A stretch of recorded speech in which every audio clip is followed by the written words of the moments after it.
संतोषी माता का व्रत। वह वहां खड़ी होकर कथा सुनने लगी और पूछा, बहनों तुम किस देवता का व्रत करती हो और उसके करने से क्या फल मिलता है? यदि तुम इस व्रत का विधान मुझे समझाकर कहोगे तो मैं तुम्हारा बड़ा एहसान मानूंगी। तब उनमें से एक स्त्री बोली, सुनो, यह संतोषी माता का व्रत है। इसके करने से निर्धनता, दरिद्रता का नाश होता है और जो कुछ मन में कामना हो, सब संतोषी माता की कृपा से पूरी होती है। तब उसने उससे व्रत की विधि पूछी। संतोषी माता व्रत विधि। वह भक्तिनी स्त्री बोली, 1.25 आने का गुड़ चना लेना, इच्छा हो तो 5.25 आने का लेना या 1.25 का भी सहूलियत के अनुसार लाना। बिना परेशानी और श्रद्धा व प्रेम से जितना भी बन पड़े सवाया लेना। प्रत्येक शुक्रवार को निराहार रहकर कथा सुनना, इसके बीच क्रम टूटे नहीं, लगातार नियम पालन करना। सुनने वाला कोई न मिले तो घी का दीपक जला उसके आगे या जल के पात्र को सामने रखकर कथा कहना। जब कार्य सिद्ध न हो नियम का पालन करना और कार्य सिद्ध हो जाने पर व्रत का उद्यापन करना। 3 मास में माता फल पूरा करती है। यदि किसी के ग्रह खोटे भी हों तो भी माता वर्ष भर में कार्य सिद्ध करती है। फल सिद्ध होने पर उद्यापन करना चाहिए, बीच में नहीं। उद्यापन में 2.5 सेर आटे का हलवा तथा इसी परिमाण से खीर तथा चने का साग करना। 8 लड़कों को भोजन कराना, जहां तक मिले देवर जेठ भाई बंधु के हों, न मिले तो रिश्तेदारों और पास पड़ोसियों को बुलाना। उन्हें भोजन करा यथाशक्ति दक्षिणा दे माता का नियम पूरा करना।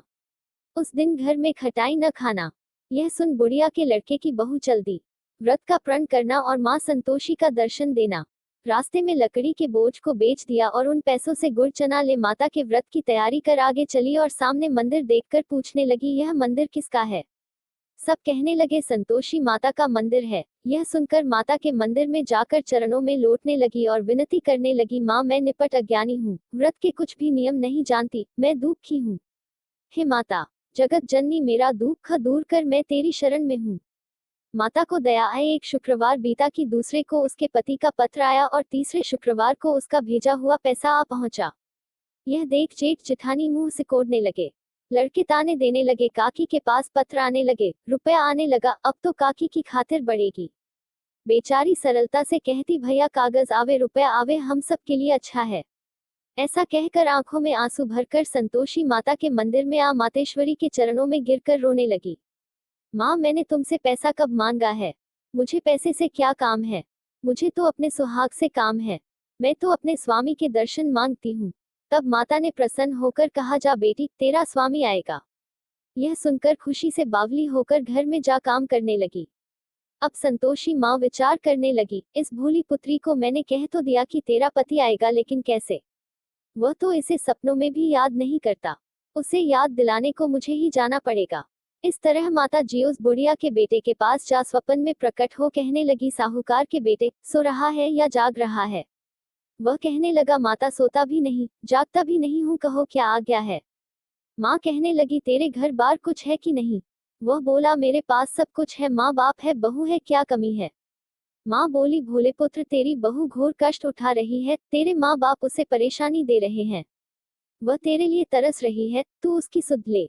वह बोला, हाँ माता जी यह तो मालूम है, परंतु जाऊं तो कैसे? परदेश की बात है, लेन देन का कोई हिसाब नहीं, कोई जाने का रास्ता नहीं आता, कैसे चला जाऊं? माँ कहने लगी, मेरी बात मान, सवेरे नहा धोकर संतोषी माता का नाम ले, घी का दीपक जला दंडवत कर दुकान पर जा बैठ। देखते देखते सारा लेन देन चुक जाएगा, जमा का माल बिक जाएगा, सांझ होते होते धन का भारी ढेर लग जाएगा। अब माता की बात मानकर वह नहा धोकर संतोषी माता को दंडवत घी का दीपक जला दुकान पर जा बैठा। थोड़ी देर में देने वाले रुपया लाने लगे, लेने वाले हिसाब लेने लगे। कोठे में भरे सामान के खरीदार नकद दाम दे सौदा करने लगे। शाम तक धन का भारी ढेर लग गया। मन में माता का नाम ले चमत्कार देख प्रसन्न हो घर ले जाने के वास्ते गहना कपड़ा सामान खरीदने लगा। यहाँ काम से निपट तुरंत घर को रवाना हुआ। उधर उसकी पत्नी जंगल में लकड़ी लेने जाती है, लौटते वक्त माताजी के मंदिर में विश्राम करती। वह तो उसके प्रतिदिन रुकने का जो स्थान ठहरा, धूल उड़ती देख वह माता से पूछती है, हे माता, यह धूल कैसे उड़ रही है? माता कहती है, हे पुत्री, तेरा पति आ रहा है। अब तू ऐसा कर, लकड़ियों के 3 बोझ बना ले, एक नदी के किनारे रख और दूसरा मेरे मंदिर पर व तीसरा अपने सिर पर। तेरे पति को लकड़ियों का गट्ठर देख मोह पैदा होगा, वो यहाँ रुकेगा, नाश्ता पानी खाकर माँ से मिलने जाएगा, तब तू लकड़ियों का बोझ उठाकर जाना और चौक में गट्ठर डालकर जोर से आवाज लगाना, लो सासू जी, लकड़ियों का गट्ठर लो, भूसी की रोटी दो, नारियल के खेपड़े में पानी दो, आज मेहमान कौन आया है।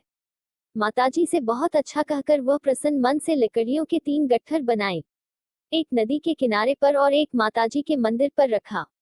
इतने में मुसाफिर आ पहुंचा। सूखी लकड़ी देख उसकी इच्छा उत्पन्न हुई कि हम यहीं पर विश्राम करें और भोजन बनाकर खा पीकर गांव जाएं। इसी तरह रुककर भोजन बना, विश्राम करके गांव को गया। सबसे प्रेम से मिला। उसी समय सिर पर लकड़ी का गट्ठर लिए वह उतावली सी आती है। लकड़ियों का भारी बोझ आंगन में डालकर जोर से 3 आवाज देती है, लो सासू जी, लकड़ियों का गट्ठर लो, भूसी की रोटी दो, आज मेहमान कौन आया है। यह सुनकर उसकी सास बाहर आकर अपने दिए हुए कष्टों को भुलाने हेतु कहती है, बहू ऐसा क्यों कहती है, तेरा मालिक ही तो आया है, आ बैठ, मीठा भात खा, भोजन कर, कपड़े गहने पहन। उसकी आवाज सुन उसका पति बाहर आता है। अंगूठी देख व्याकुल हो जाता है। माँ से पूछता है, माँ यह कौन है। माँ बोली, बेटा यह तेरी बहू है, जब से तू गया है तब से सारे गांव में भटकती फिरती है, घर का काम काज कुछ करती नहीं, 4 पहर आकर खा जाती है। वह बोला, ठीक है माँ, मैंने इसे भी देखा और तुम्हें भी, अब दूसरे घर की ताली दो, उसमें रहूंगा। माँ बोली, ठीक है, जैसी तेरी मर्जी। तब वह दूसरे मकान की तीसरी मंजिल का कमरा खोल सारा सामान जमाया। एक दिन में राजा के महल जैसा ठाट बाट बन गया। अब क्या था, बहू सुख भोगने लगी। इतने में शुक्रवार आया। शुक्रवार व्रत के उद्यापन में हुई भूल किया खटाई का इस्तेमाल। उसने पति से कहा, मुझे संतोषी माता के व्रत का उद्यापन करना है। पति बोला, खुशी से कर लो। वह उद्यापन की तैयारी करने लगी। जेठानी के लड़कों को भोजन के लिए कहने गई। उन्होंने मंजूर किया, परंतु पीछे से जेठानी ने अपने बच्चों को सिखाया, देखो भोजन के समय खटाई मांगना, जिससे उसका उद्यापन पूरा न हो। लड़के जीमने आए, खीर खाना पेट भर खाया, परंतु बाद में खाते ही कहने लगे, हमें खटाई दो, खीर खाना हमको नहीं भाता, देखकर अरुचि होती है। वह कहने लगी, भाई खटाई किसी को नहीं दी जाएगी, यह तो संतोषी माता का प्रसाद है। लड़के उठ खड़े हुए, बोले, पैसा लाओ। भोली बहू कुछ जानती नहीं थी, उन्हें पैसे दे दिए। लड़के उसी समय हट करके इमली खटाई ले खाने लगे। यह देखकर बहू पर माताजी ने कोप किया।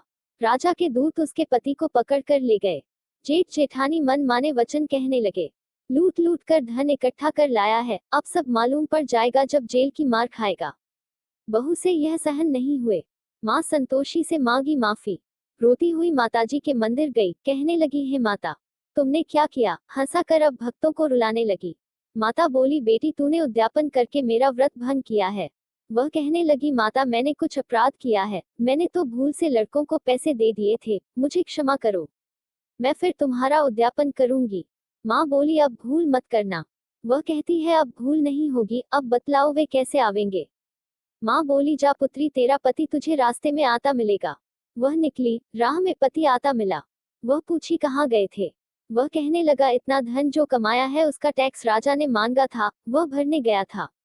वह प्रसन्न हो बोली, भला हुआ, अब घर को चलो। कुछ दिन बाद फिर शुक्रवार आया। फिर किया व्रत का उद्यापन। वह बोली, मुझे फिर माता का उद्यापन करना है। पति ने कहा, करो। बहू फिर जेठ के लड़कों को भोजन को कहने गई। जेठानी ने 1-2 बातें सुनाई और सब लड़कों को सिखाने लगी, तुम सब लोग पहले ही खटाई मांगना। लड़के भोजन से पहले कहने लगे, हमें खीर नहीं खानी, हमारा जी बिगड़ता है, कुछ खटाई खाने को दो। वह बोली, खटाई किसी को नहीं मिलेगी, आना हो तो आओ। वह ब्राह्मण के लड़के लाकर भोजन कराने लगी। यथाशक्ति दक्षिणा की जगह एक एक फल उन्हें दिया। संतोषी माता